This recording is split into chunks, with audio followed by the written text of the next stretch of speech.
Well, with Forza, we want to appeal to a wide range of customers, and people play the game for a lot of different reasons. Real-world tracks are compelling because people want to go out and drive the tracks that they see on TV, and famous race car drivers have driven from all around the world these exotic locations. Hockenheim in particular was a great opportunity for us to get a track in Germany and have some balance across Europe. Hockenheim's a great track. It's been in DTM, it's been in lots of great sports car racing as well as other types of racing around the world. It's a really old track. It's a very high-speed track. So it had a lot of great components for us.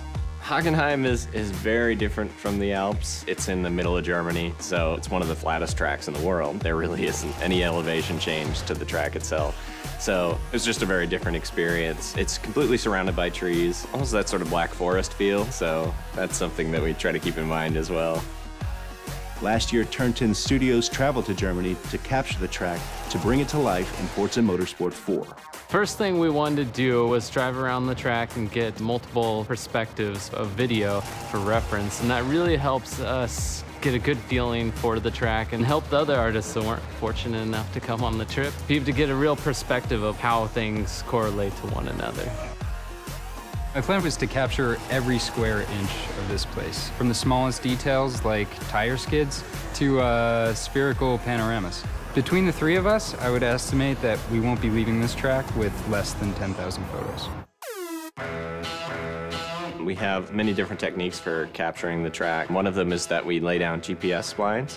So we'll actually walk or drive around the track with different GPS devices so that we can accurately reproduce the topography and the camber of the track. There's a guy that wears this military-grade GPS harness with his little antenna. It's sub-centimeter accurate on the horizontal and it's sub-foot accurate on the vertical, and he walks the edges of the tracks. The poor guy that has this has to walk the inner and outer loops of this circuit and then get the outer barrier so that we get the exact information of where the ribbon goes, where the curbing is, where the walls are, all the structures. Everything is inch perfect where this stuff exists, all the camber angles in the corners.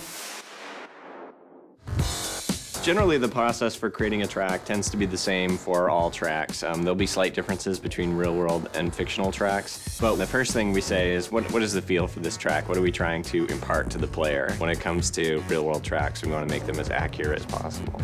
Hockenheim in particular, that comes down to the Mercedes grandstand. There's a grandstand there that's shaped like a giant C, and it dominates the entire track. It's almost like a monument to the area itself, so we've put a lot of detail into it. When you do look at it, it just has this sense of presence. When we feel this is really solid, we move on to the next stage, which is your refine phase, and we start doing our textures.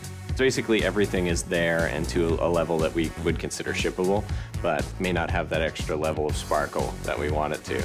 And then we take it into the polish phase, which is where all the love comes in. We get in and we model all the little details, where we try and say, okay, at this point, we know a lot of people are going to hit this corner, so we're actually going to scuff this corner up a little bit so that it's got a little bit of that character to it.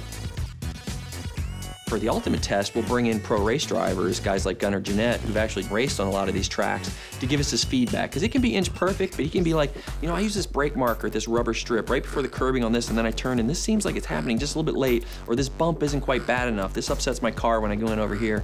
So we go in there and we make sure we get all those little subtleties right as well. So when you're racing a track like Hockenheim in the game, it's going to feel and look just like it does in the real world to real drivers.